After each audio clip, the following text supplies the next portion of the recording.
Imagine December 1941 on the outskirts of Moscow. German soldiers are freezing to death in -30-degree weather. Their engine oil has turned to sludge, their tanks are immobilized, and their supply lines are shattered.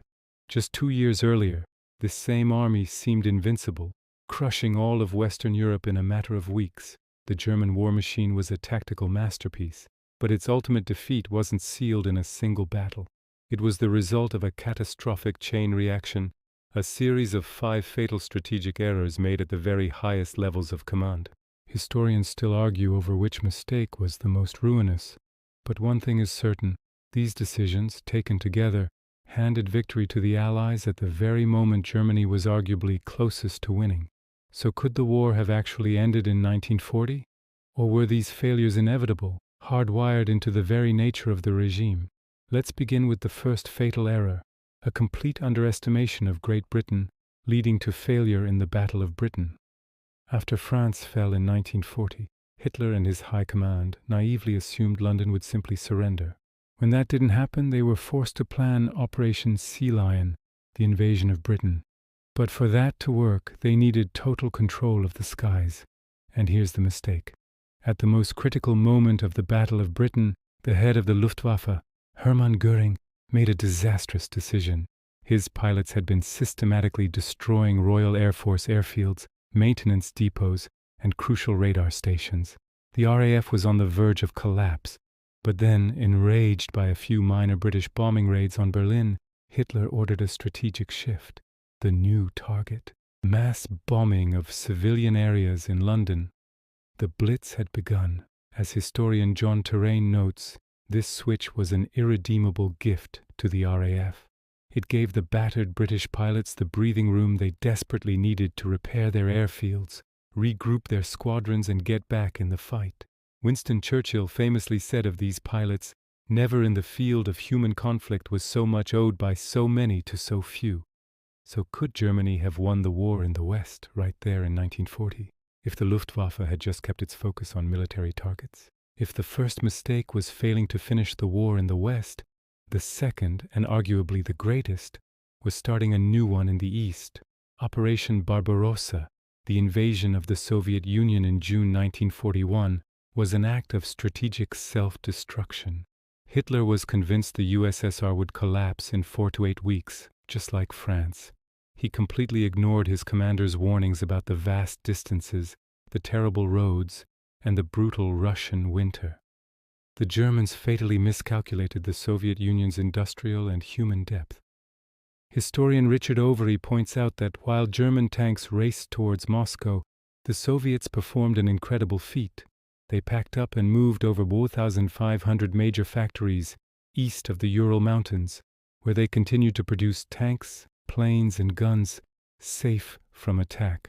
The German chief of the General Staff, Franz Halder, wrote in his diary on July 3, 1941, just days into the invasion, "It is no exaggeration to say that the campaign against Russia has been won within 14 days. This shocking overconfidence was based on early tactical victories, while completely ignoring the strategic nightmare that was unfolding. Was the invasion of the Soviet Union a calculated risk, or was it a fatal ideological crusade that was doomed from the start? By 1944, the tide had turned. Germany desperately needed to mass-produce weapons to fight a two-front war against the Allied bomber offensive and the Soviet advance. But instead of focusing on what worked, Hitler became obsessed with so-called miracle weapons, or Wunderwaffen. Resources that should have gone into building thousands of proven Messerschmitt Bf-109 fighters or effective anti-aircraft guns were instead poured into hugely expensive, strategically useless projects. The two biggest culprits were the V-2 ballistic missile and the groundbreaking but unreliable Me-262 jet fighter.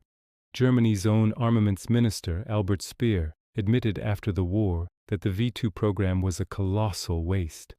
Each rocket cost more to build than a Tiger tank, yet had zero impact on the war's outcome.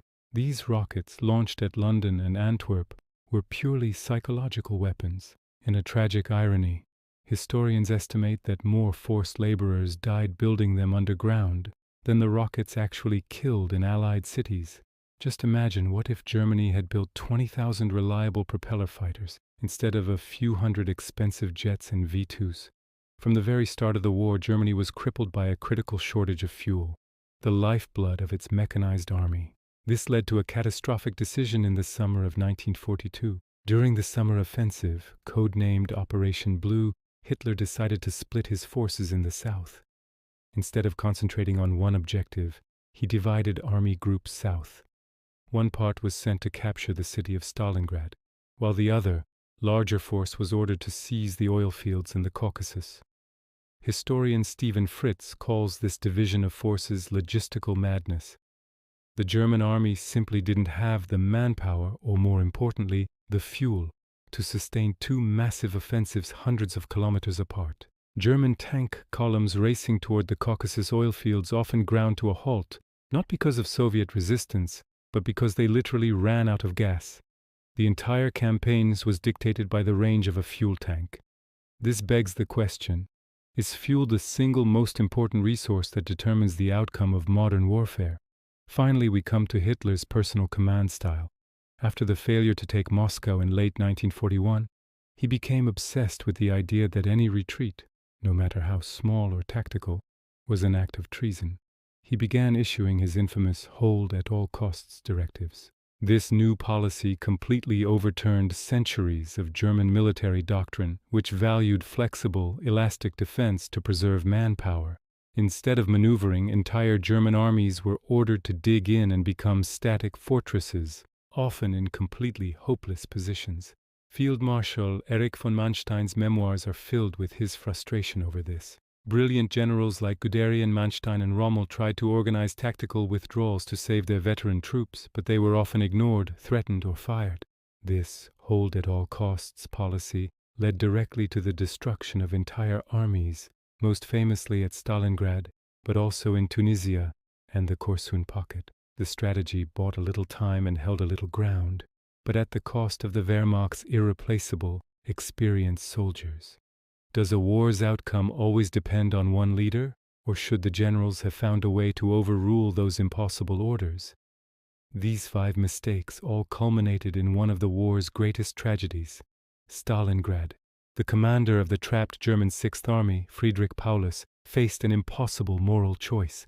He had 91,000 starving, freezing men.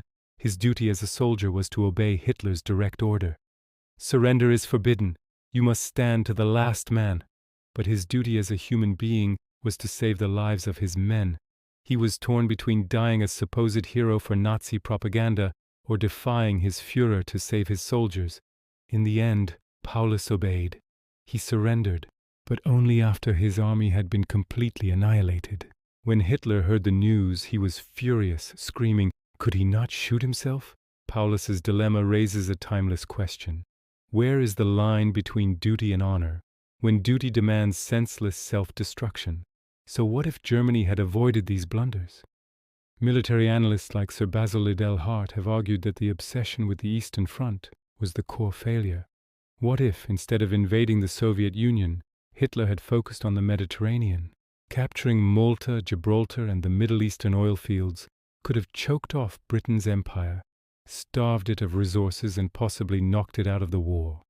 This Mediterranean strategy would have secured Germany's fuel supply and bought it precious time to prepare properly for a later, better supplied invasion of Russia. As Liddell Hart wrote, turning to the east before the west was secured was the greatest strategic blunder of the war. In the end, Germany had perhaps the finest tactical army in the world, yet it lost the war because of a complete and total failure of strategy. The war wasn't lost on the battlefield by the common soldier. It was lost in the high command, where arrogance, ideology, and a series of fatal decisions overruled all military logic. 5 mistakes in a chain reaction that led to total ruin. Which of these 5 errors do you think was the single most fatal one? Was it the failure over Britain, the invasion of Russia, the obsession with wonderweapons, the mad dash for oil, or the hold at all costs orders? Let me know your thoughts in the comments. And if you want to explore more stories like this, don't forget to subscribe. Thanks for watching.